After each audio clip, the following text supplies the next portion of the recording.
Owen, welcome to the show. Well, thank you, Sean. It's a pleasure and honor to be here. Thank you very much for coming on. So you're the co-founder of MELD. Can you explain what that is? Yeah, MELD, MELD stands for Men's Emotional Leadership Development. And it really comes from a good 30 years of my work with men and, a few decades before that, working with men and women. And what I realized that men not only want and need, but really what's a real effective way to help men through their emotions and in their relationships and develop connection and downregulate distress. So what is it specifically that a lot of men misunderstand about emotional regulation?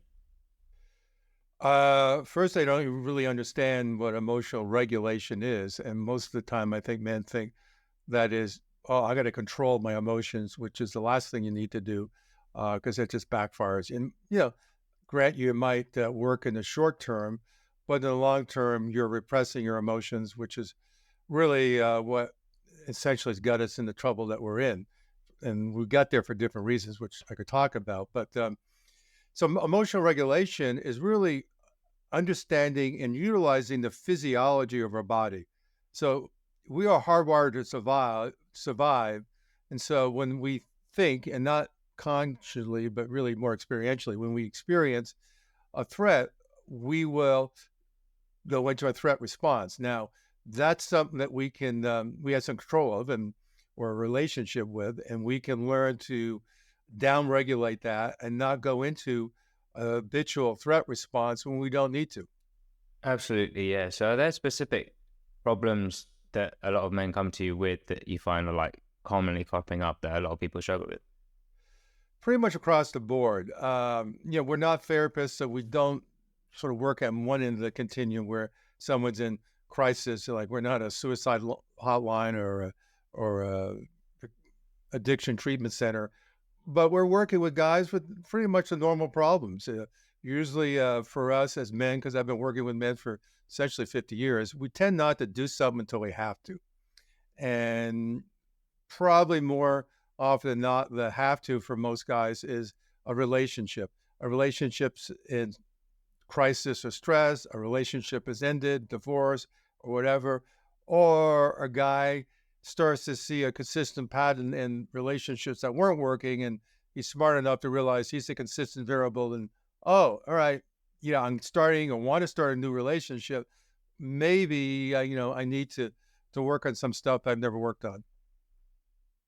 Yeah, I think a lot of guys struggle with even the idea of emotional intelligence in the first place. I don't think they can even have a grasp of what it is, let alone how to implement it. So what could you like give a definition or a description that's more like digestible for people of what emotional intelligence is, and then go into how someone can start integrating that into their lives? Yeah, we're told that we need to be emotionally intelligent, and I think we want to. That's a term that was first developed by Goldman, is it? I should know. I met the guy decades ago. He was a reporter for columnist for the New York Times, and Dan or Daniel Goldman, and he said that beyond intellectual intelligence, we need to have this emotional intelligence, and it really is a key for fulfillment in life and success professionally. So we all, I think, by now know it. Research supports it, but we don't know how to do it. And when someone tells me that, I sort of cringe because inherent with the word emotional intelligence is the association that I'm not or men aren't intelligent. So I usually phrase it more as emotional resiliency. And guys can relate to that a little better because, yeah, we want to be resilient. We want to be strong. We want to be flexible. We want to be able to adapt or cope with what life presents with us, which is not so much a sense of intelligence because it's not a cognitive process. So we get a lot of guys that have done a lot of cognitive therapy and analytical therapy, including therapists that we train, and they've sort of reached the limit of, all right, understanding myself or my problems is only taken me so far. And now I'm getting myself all wrapped around the axle because I can understand it more, but it's not changing it any. So I think real emotional intelligence or emotional resiliency starts to develop when we have a relationship to our somatic or body experience, and we can not just understand but utilize the whole stress response and relaxation response. In other words, that again, we don't go into a reaction as if we're dealing with a threat, but we actually are able to downregulate or relax ourselves and go into a state of being able to connect to our own experience, which has many benefits. First, we're telling ourselves that we're safe. And then we allow ourselves to open up and we start to make it safe for the other person. So they're more apt to be open and we start to have a more authentic, maybe vulnerable encounter rather than an intellectual debate or reactionary encounter, which doesn't really foster any kind of intimacy or true connection. Is there, for men in particular, a particular reason why they struggle with that emotional intelligence? Is that kind of immediate reaction rather than down regulation, like a biological response that we're just attuned to and we have to cut out? Or is it something we get kind of taught as we grow up? Well, I think in our Western culture, we're dealing two things. We all have stress and trauma, which I can talk about, but the other big component is the enculturation. And how as boys we start out for the first couple of years actually more sensitive than girls, but around two we start going the other way, and we just tend to get less and less sensitive, and we get less sensitive because we shut down our emotional and somatic experience because we're told to. Like, boys don't cry. I mean, all those affirmations that we're told directly or indirectly, and we learn not to be vulnerable to our own experience or to anyone else or to share anything that might be seen as weak because we don't, as men, want to be weak. So we learn this and we teach each other. And I certainly can remember as boys picking on other guys or teasing them about being weak or being vulnerable. And so we learn to shut down, and then guys come to us with some sense of maybe that wasn't the best thing to learn. And so how do I unlearn that? And that's what we get into. I guess I would say, is there an ability to have a balance of both where you can have like a time and a place where you allow yourself to open up with your emotions, and a time and a place where you not bottle them up, but maybe no let that feeling override you? Or is that kind of in the same way? It's just how you react to them. I'm not sure if you know what I mean, but if you know how, like, maybe acknowledging that emotion straight away is not always the best part, or do you think in every situation that's probably the best way to go about it? I think it's a gray area. I think the best way is always to be aware of what you're feeling. What's your body response? And that's often where we work with guys. And what's your emotional response that you want to feel and want to express? So feeling, yes. Always expressing, probably no. But if we could express whatever percentage, a third of the time, or we express more often than we think we probably can or should, but not always. But we always allow ourselves to feel, we'll be way better off. But we've shut down our feeling and we shut down our expression where that is the normal. And so often I'll ask a guy, what do you feel? And I was one of these guys. I mean, I'd look around the room and I go, oh, there's a door, I can leave. I mean, I don't want to answer those questions. In part because one, I don't know what I feel. And two, feeling or expressing our feelings become a performative act for boys and men. And so often when we start to express our feelings as a boy, maybe a little more obviously, but as a man, and even with women, we get rebuked, we get shamed, we get corrected, it just doesn't seem right. So we go, hell with it. I won't share. Well, I won't feel. That's easy. That solves those problems. So yes, I do think we need to feel, and some of the time we need to express.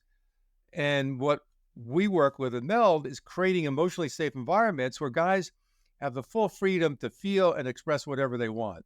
And that is a huge breakthrough for men because very few of us ever had that kind of environment. And we need that environment to really learn these skills.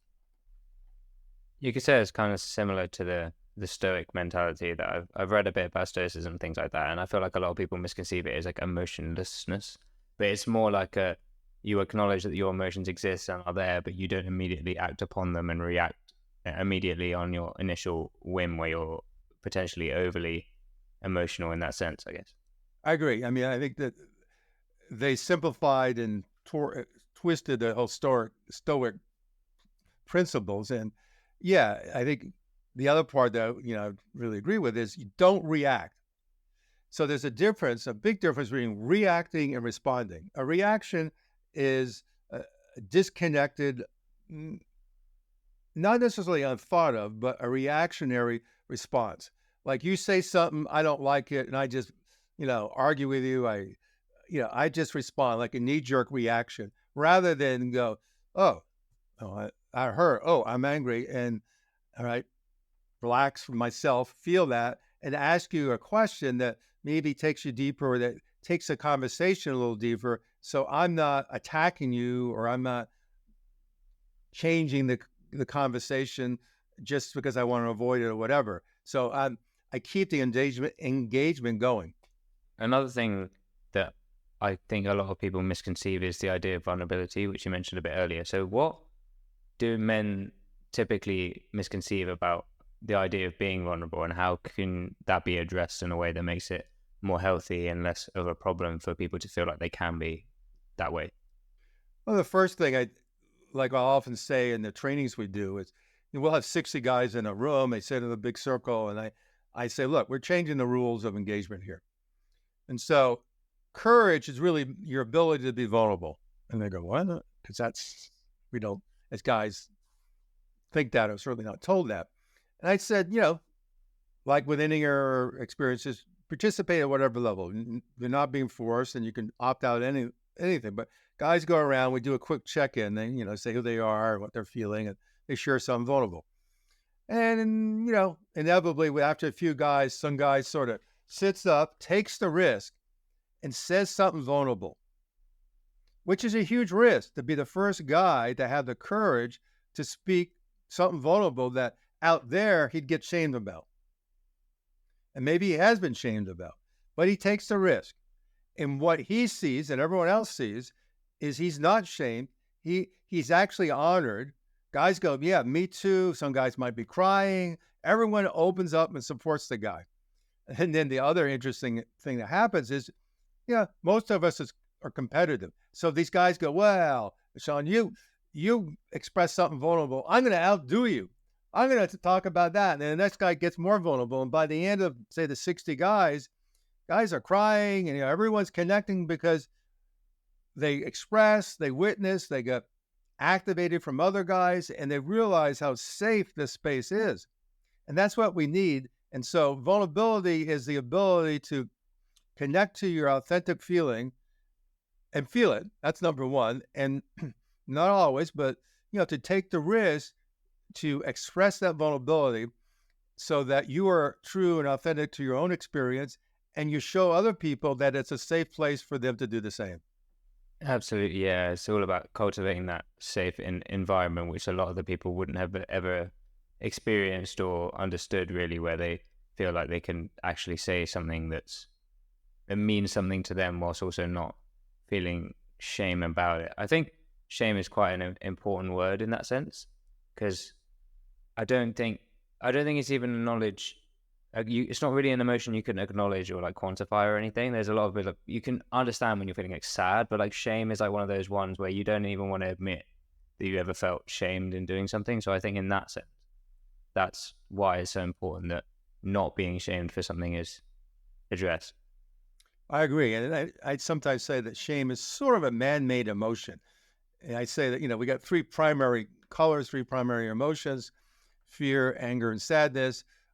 Shame's a valid emotion, but yeah, it's sort of a composite of some of these others. And the antidote to shame is honor.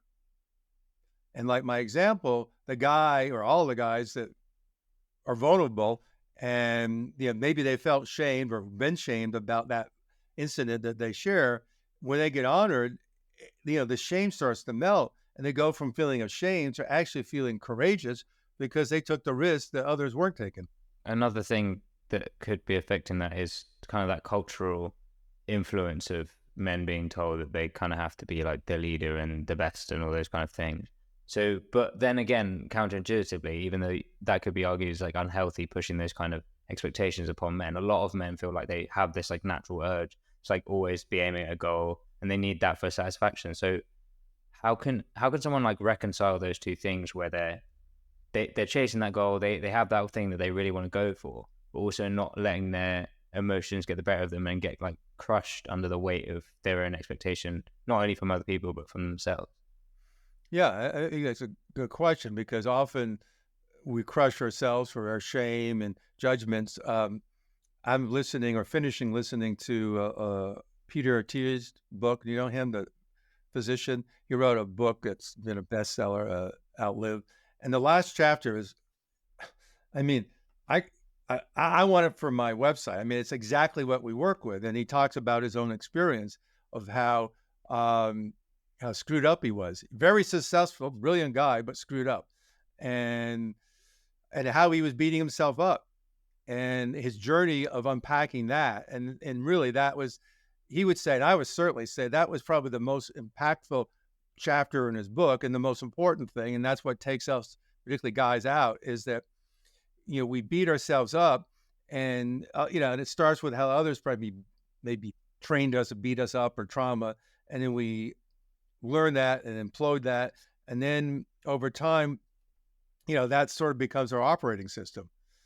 And what we don't realize is that if we're going to really change, we have to feel some of this.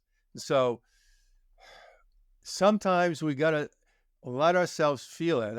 I just got off a group coaching call, and that was actually sort of one of the things we worked on was that sweet spot of what do you feel? And I would generally say you feel it all, but you don't let it stop you. And the distinction that I've come up with over the years is that we talk about no fear, N-O, fear, and I would say it's K-N-O-W. We really got to know the fear, but know it not just cognitively, but emotionally, somatically, and as we know it, we feel it. But unlike what we usually do with fear, which is a physiological response when we can't fight, we can't flight or run, we freeze, and so we disassociate. So unlike the normal thing of disassociating from the fear, we associate it, we feel it, and we take action. That is critical. That melts the freeze. It's scary. It's a little less predictable, but here's the deal. Every time you do it when you feel it, you might do it a little less effectively. You might do it more effectively. But every time you do it that way, you get a little more power, and the fear has less power over you. The other way that we've been trained to do, which is how most of us do it, is we shut away the fear and these other emotions and say, I'm not listening to you. I'm going to override you, and I'm just going to do this thing, do it well, win, whatever. And then we wonder why we're tense, why we're not happy, why we don't have relationships, or even like Tia said, even though he was at the top of his game, he was not happy. And I've had a lot of clients, including top physicians like him, that were not happy. And they go, hell, I'm one of the tops in the country in my specialty. Why am I not happy? And it's because of all these little actions we took all along the process where we were disconnected. So we make our goal, we get at the end of our journey, but it's not where we wanted to go.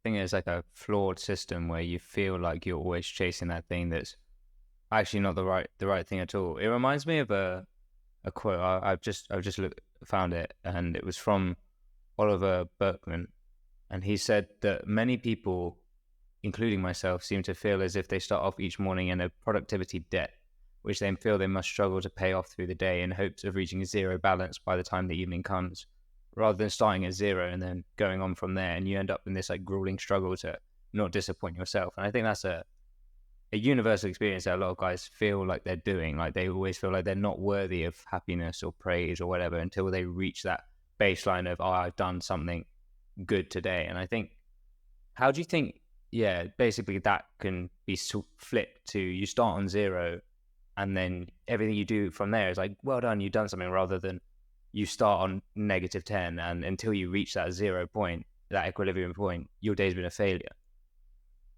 Yeah. And that sort of baits a bigger question. I agree. You got to reset, but we can't because of our beliefs and other things that have happened to us.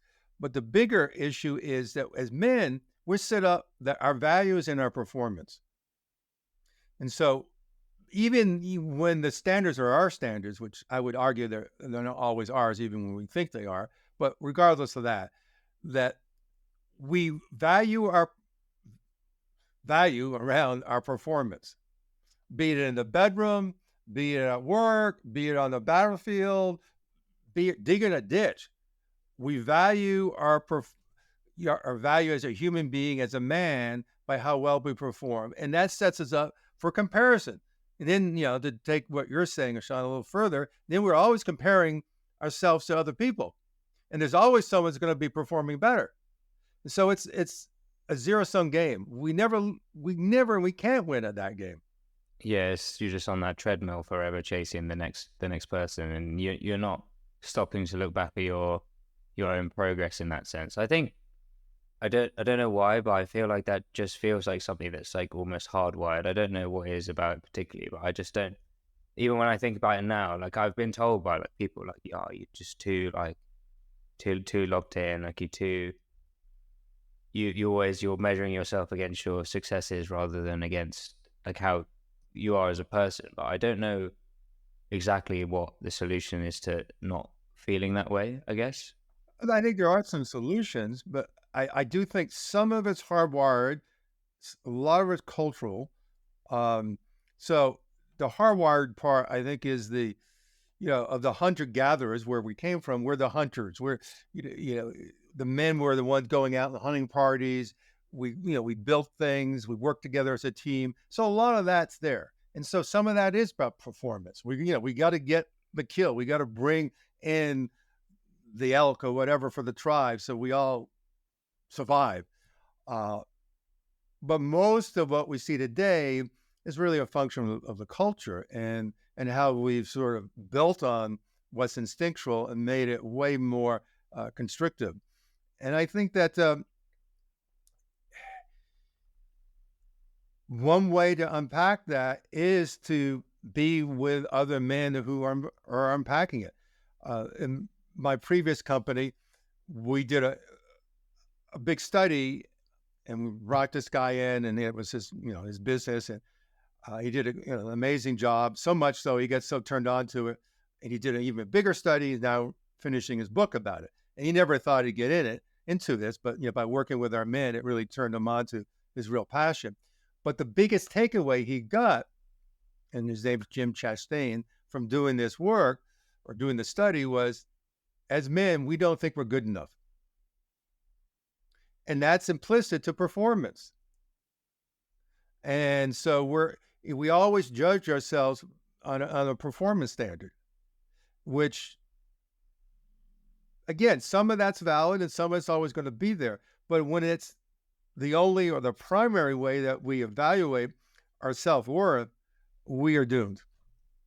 Yeah, I think it's always difficult to find that balance. And obviously, you also mentioned that a lot of expectations come from not only yourself but also externally. So I would ask, how do you think someone should try and shift that feeling, especially if they feel like they've got a lot of pressure from external sources, to shift that validation from an external to an internal validation and feel more self-accepting in themselves?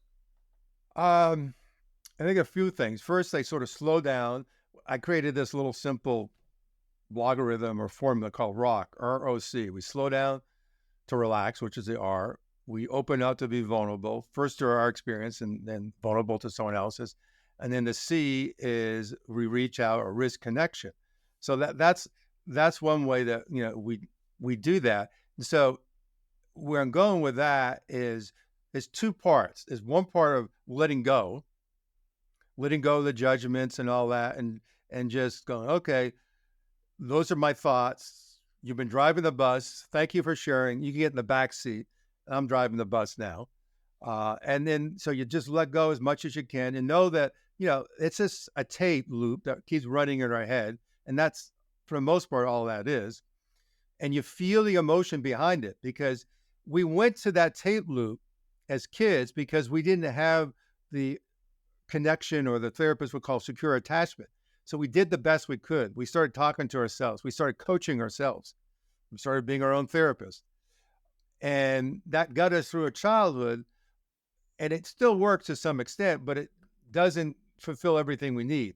So we got to start to feel some of the things that we couldn't feel as a kid, and start to express some of those things and take some of those actions.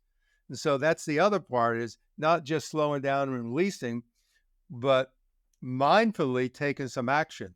So it's not, again, a reaction, it's taking action that is in alignment with really what you want, which will probably be a little scary to be, vulnerable to your own experience and take a risk. Like, I was on this call and there was a guy that was saying, yeah, Owen, I had a really hard time, I don't know, keeping my boundaries. And what this fellow said was, I realized that, and I started asserting myself, started saying no to people, and it was clunky. I said, yeah, in the beginning it's clunky, but as guys, we don't want to be clunky. Again, performance, we got to look good. But if you're going to learn anything, we know this with sports, you're going to be clunky in the beginning. We can accept it with a sport, but we got to accept it here, that to learn these, I think, valuable skills that it's going to serve you in so many different ways, it's going to be a little clunky. That's number one, to accept that. Find the support that you need to facilitate it, to get there quicker. And the thing that we work with, and I saw decades ago, is if you want to fast track it, find a group of guys that also have the same goal, that have a little training or structure around the group that facilitates this ability to support each other in an authentic way. Yeah, you mentioned there that a lot of these initial emotional reactions and default reactions come from childhood. So what kind of experiences might shape a man's style of expressing their emotion in like an angry way, or like in a clingy way or something like that? And how can you then divert that in adulthood to avoid any negative impacts from that? I think first, creating a frame where there's some understanding. And like I was sort of at least alluding to earlier, is there's two things essentially. There's the trauma you've had and the lack of connection or secure attachment or whatever you want to call it that you had or didn't have as a kid. And then the other is the culture. So often it's predicated on trauma, or I would call serial micro traumas or stress. And that gets also into the whole connection or attachment thing where, things happen to you and you were picked on, you get beat up. Your father was an alcoholic. You're a latchkey kid. No one was there for you. You had no boundaries. There could be a plethora of things that you had or didn't have. And understanding that all that happened to you, that was not your fault. All right, you relax. And it is your responsibility to change it. And there's some simple ways to change it. And it starts with understanding the context first, but also just starting to catch up to feeling and expressing or taking action that you couldn't as a kid. So what kid can say no? What kid can in any way, quote, fight or have that fight response? What kid can flight? What kids can really leave?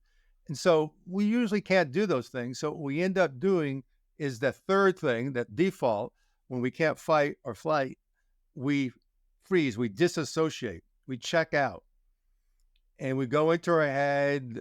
We go into playing video games. Maybe later it's porn. I mean, a list of things, but we're disconnected. And so the road back is the road of reconnection, which is not always pleasant. And we don't know how to do that. And you usually need some guidance. I mean, I could tell a guy to do that, and maybe that's all he needs. But my experience, there's usually some kind of guidance or support, at least to get started. And once you get started, because it is innate, you start to teach yourself. Yeah, I was picking up on that. I would say that there seems to be a fair amount of disillusionment in the idea of being a man at the moment. And I would say, where do you think that's coming from? And how do you think there could be a solution that can be found to kind of adjust this frame of idea that masculinity as a whole isn't entirely a negative thing and traits that in that regard, because they seem to be currently framed as a bad thing, and obviously there are parts of that that are. But how can we shift that narrative so people can feel like more like, yes, I'm being a man and I deal with things in a masculine way, but that's not necessarily a bad thing because you're doing it in a healthy way. So how can that narrative be shifted by the actions of people? Um, I think starting with what you just said, that it is a narrative and it's an incorrect narrative. That helps. Just in the last few years, the zeitgeist is starting to shift into the direction that you're saying, which is great because I mean, before it was sort of like you're swimming upstream. Now we're sort of going into the current. It's making it easier. Are you familiar with Richard Reeves' book, A Boys and Men? Yes, yes, I am. Yeah. Yeah, so we had him on our program well over a year ago, and brilliant guy, love what he said. So he really unpacks that how as boys and then as men, we're stuck in this sort of masculinity box, which we're so used to, and the culture's so used to that we've just grown to accept it. And one of the things I love about his book is he says, look, the conservatives get it wrong and the liberals get it wrong. The conservatives want to have all the men go back to the 50s and be macho and women have their place and men have their place. It's just that doesn't work. We learn that. But the liberals think that anything you do for a man or a boy is against a woman or a girl. And that's not true. So there's starting to be some space in the culture around, guys are hurting, and we are. I mean, the stats don't lie. Suicide, drug use, we know the stats. And consequently, women are hurting, girls are hurting, families are hurting, society's hurting. So even women are starting to go, yeah, we got to take care of these guys, particularly the one-to-one. I mean, we get a lot of referrals from women because they want to help their men, be it their partner or their son or whoever. And so I think we got to understand all that. And then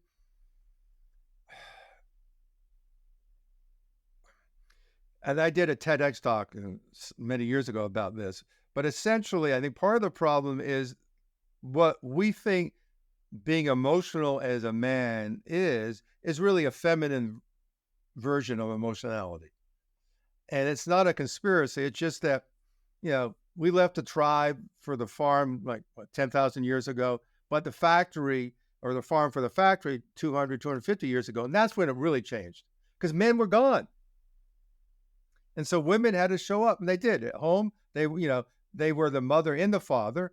School, all the teachers were women and the nurses and the therapists. So the boys and the men, we just naturally sort of get this more feminized version of or emotionality. And so what happens is when boys and men are not being emotional within that model, there's something wrong. And as you at least inferred that maybe it's not that we're wrong, maybe the model's wrong. And I think there's a space for that. And so what happens when I've seen it in trainings, but I really see it over time in men's groups is when you put a guy with other guys, that are not exactly like him, but we're all alike because we're men. We start teaching each other how to be emotional as a man because it's in us. It's in our genome. And when we have a safe place and we can play with this, we can screw it up, we can practice, we can get feedback, we can hold guys accountable, we can honor a man, all that, we start to learn how to be emotional as a man. And here's the rub on that. Women love it. Women love when men are embodying their own model of emotionality, which is, shared in some way with other men. Now, women can't take us there because they're women. But when a man gets it, inevitably women love it because they're more connected to themselves. They get more connected to them and the rest of the family. In that sense, how can then a woman support their husband or boyfriend or brother or something like that into being able to pursue that emotional growth and help them through that? They innately want to, which is a good thing to sort of teach them. and they do. And I say to women, I say to guys, women are really good at knowing what we're doing right and wrong. They're not nearly as good at teaching us or helping us get it right. In part, again, because our right and their right can be a little different sometimes. But when we really get it right for us, we inevitably, at least eventually, get it right for them. So my biggest recommendation is that women support men in finding healthy environments for that man to get emotional support. And it might be just having some friends to, doing a training or doing one of our groups or whatever, where, it's a little deeper and he has that kind of connection and support and training. Do you find that a lot of men are a bit reluctant to join some of these like emotional support groups so as not to be seen as feeling like they need a crutch and feeling like they can just get through it by themselves? Yes, I think that's changing, particularly with the younger generations, which is great. Uh, there is still a stigma that I'm weak, being emotional or whatever is a weak thing. Lessening, uh, men are jumping into therapy unlike they never did before. Again, it's sort of skewed toward more the younger men, and finding groups or trainings or companies like mine because guys are going, look, I need help. And inevitably, a guy comes to a training a group and some of them are real hesitant, which I understand I was. We've had guys at trainings that said at the end, I made sure I was sitting near the door because I might leave at any moment. You go, oh, great. Thanks for telling us that. We had a guy, I don't know, a good year ago. We did a training, big muscular guy. He actually was a Brit. He was in the Royal Marines and, taught martial arts and everything, had tats all over his body, a tough guy. So we do that check-in and he says, oh yeah, I got one request. We go, what? Don't touch me. All right, we're not going to touch you. And at the end, he's going, I want to hug every one of you. If there's anything I can do for you, let me know. I mean, I love you guys. I mean, he went through all that, but he did it his own way, and he had to break down his own barriers, which were, as he said, survival barriers. And so he couldn't have done that with women. He needed to do that with men. Yeah, I think that relatability aspect of not immediately being able to let down that barrier and needing time and space to do that, I guess, is something that a lot of men can, because a lot of men will be able to open up, but only to people that they've known for a long, long time. So I guess you need to have that level of familiarity, which whereas I feel like more women are able to, not all, but more so can do the thing where they can know someone for like less period of time and also have that same level of like trust and vulnerability. But yeah, I think that's maybe Yeah, I agree. why. Yeah, that women just do it easier and quicker and more naturally. But here's the but: men go deeper, quicker, and they stick with it. Women, I mean, I wish men had some of the skills that women have. What I found with these men over the years is that so many of them just go for it. They'll get real vulnerable. They'll get real supportive of other guys, and they'll stick with it until they get what they want. And so we're hesitant, more hesitant in the beginning. That's the downside. But the upside is you got the right kind of organization, a group, more often than not, these guys will just hang in there until they get what they want. And then often they stay in because there's still benefits and they love supporting other men who need that support. Is there a specific experience from MELD that where you've spoken to a person or done a certain class or talk that's really stuck with you, that's gone like that cornerstone is literally the goal. That's why I want to base this all off, and this is exactly why we do it. Mm, literally hundreds. I mean, um, one of them, there was a guy in my group many years ago that uh, was going through some struggles. Yeah, he wouldn't mind me saying this because it's all public, but he grew up in a very performance-oriented family. His father was a surgeon, and he was dyslexic like me, and that was a tension. But he was successful and bright and very gregarious. Everyone loved Wayne. So he moved to where I was at the time, North Idaho, bought a business, and then the economy, particularly in the housing market, crashed, which was his industry, and he went bankrupt. And that's really hard for a guy, and particularly for someone like Wayne. So he was suicidal. So one night he's on a business trip and he goes, well, I'm going to kill myself tonight. And his next thought was, no, I'm going to call Owen because Owen's going to know what to do. I'll call him the first thing in the morning. I know Owen gets up early. I'll call him the first thing in the morning. And, he calls and I say, what's up, Wayne? And he tells me the story. I said, Wayne, I got your back. I will do, and we will do, the group will do whatever you need. Don't worry. So our meetings are Wednesday nights. So Wednesday night, we did a different kind of meeting, and that turned the course and saved his life. And then I think a couple of years later, they did a documentary film on this work and the group, and he's telling this whole story in the film about how it saved his life.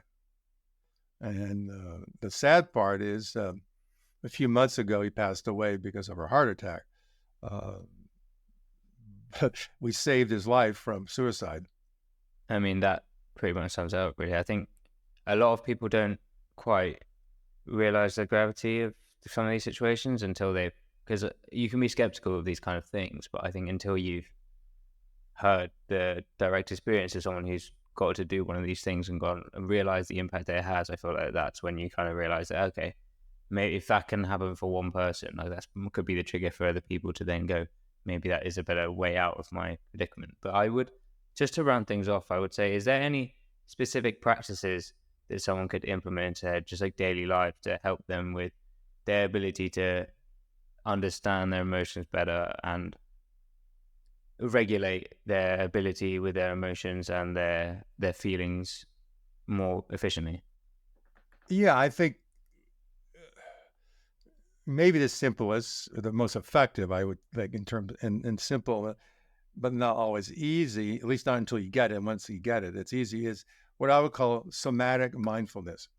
You don't have, it's not about necessarily meditating, because, I've done that and I've taught that, which is all fine. I'm all for that.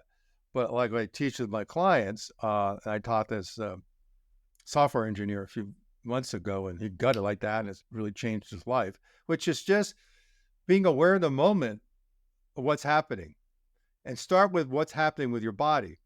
So like with him, he'd be in a discussion going towards an argument with his wife, and then he started feeling what his body was doing. I mean, he never felt it before. That's a huge step. And then once he felt his body, he could feel his emotions. Another big step.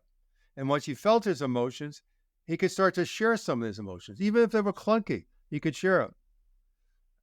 And that was another big step. And then he started changing their interaction in the relationship, where he was telling me the other day that, and I just sort of seen this over the course of the last month, the whole relationship's turned around, but it started with him doing sort of that rock formula, where he slowed down and felt what he was feeling. And for most of us, again, we don't know really what we're feeling emotionally. That's fine. Because when you feel what's happening in your body, you're telling your body you're safe. Because in a threat response or a survival response, we're not aware of our body. Because if a mountain lion is chasing you through the woods of Idaho that I used to live in, and chances are he's going to get you, but assuming you can outrun him, you can cut your head on a branch, sprain your ankle, all that. You're not going to feel any of that, because all your resources are focused on survival. So when you start to feel your body, you're telling your body and your mind, oh, I'm not in survival.